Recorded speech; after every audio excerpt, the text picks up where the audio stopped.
dissipates very quickly. You may go to a site, test the water, you may not find mercury.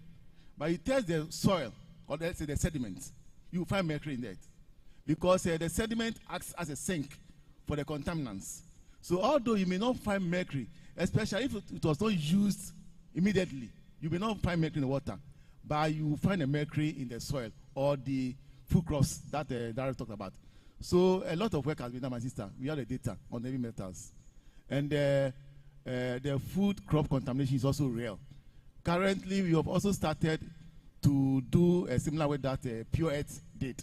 You know, they recently announced that we have a widespread contamination of food crops. Water Research Institute also started a similar way to confirm what they did. Not to say that what they did is wrong, but we just want to, like a confirmatory test. Then we can assure the nation that it is very serious, and we must tackle it with all the seriousness that it deserves. Thank you very much.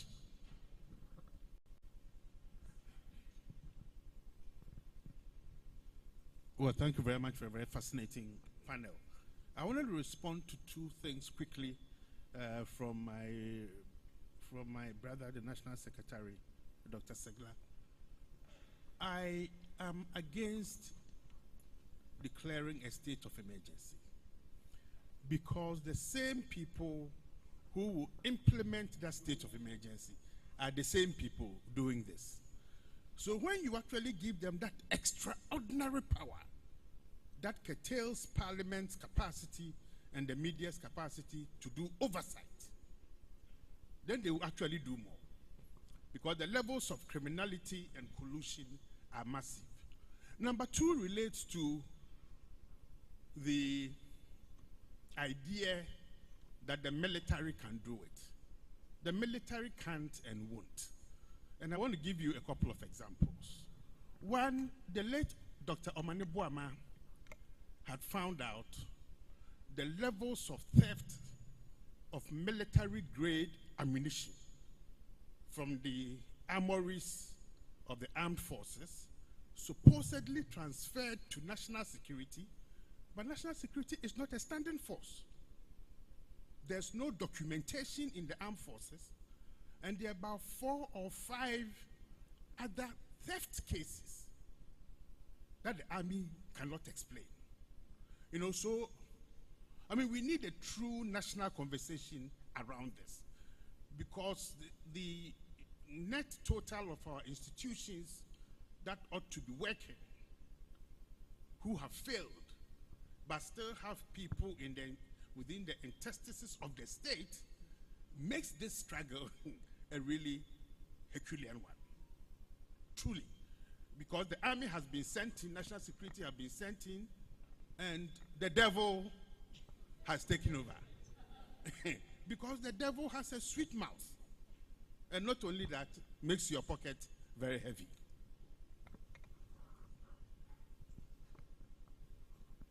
Yeah, thank you again very much. My point is that we are all talking about the harm, but I think so far we have not even quantified the damage that we have done. As at the time that I was doing my dissertation, my PhD, that was around 2020, Mante et al. Have found out that it was going to cost Ghana $650 billion to reclaim the lands.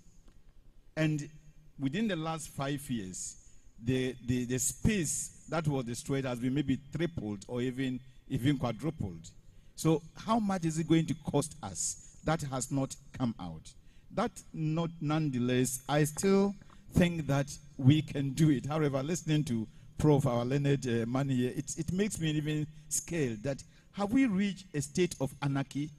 If our military armory is going out without documentation, police are doing this, we can't trust the politicians, have we reached a state of anarchy? Which it shouldn't be the case. So for me, I just want us, this is not from me, I want to quote something from Pope Francis, which is to the politicians here. Pope Francis says in Laudato Si number 57 that at this point, what would induce anyone at the stage to hold on to power only to be remembered for their inability to take action when it was urgent and necessary to do so. What will induce them? Because this is something that we should do. Are they going to be remembered for not doing what they ought to do? Then the stages that we are passed through, in my dissertation, I make projection that, one, when we are destroying the environment, the first outcome is the cry of the earth. The second outcome is the cry of the poor. We don't listen.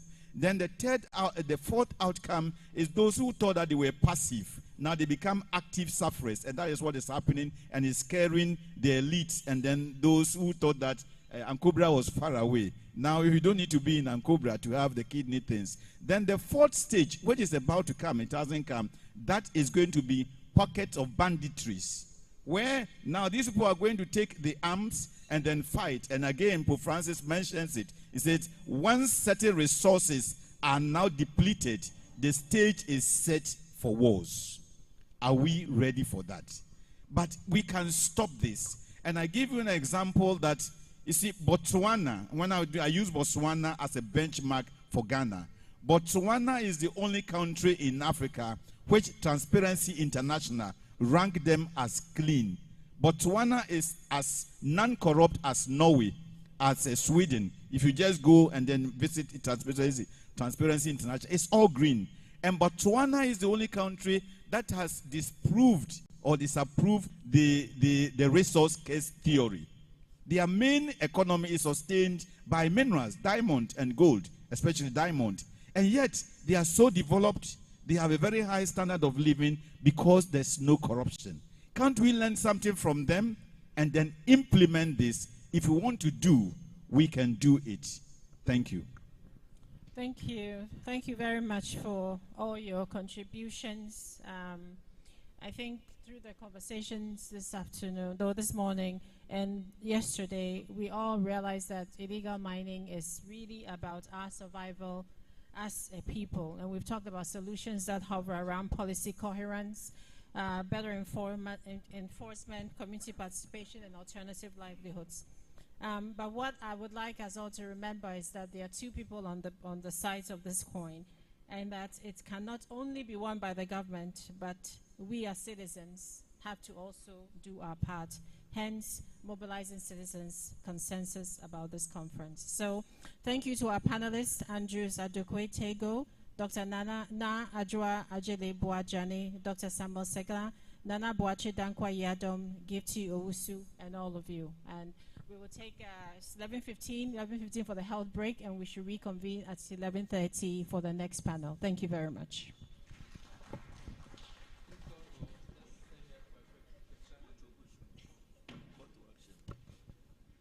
I was asking Madam if you will not call all of us to action by giving us Choboy. Choboy is a call for to action, not for what you do. So, Choboy.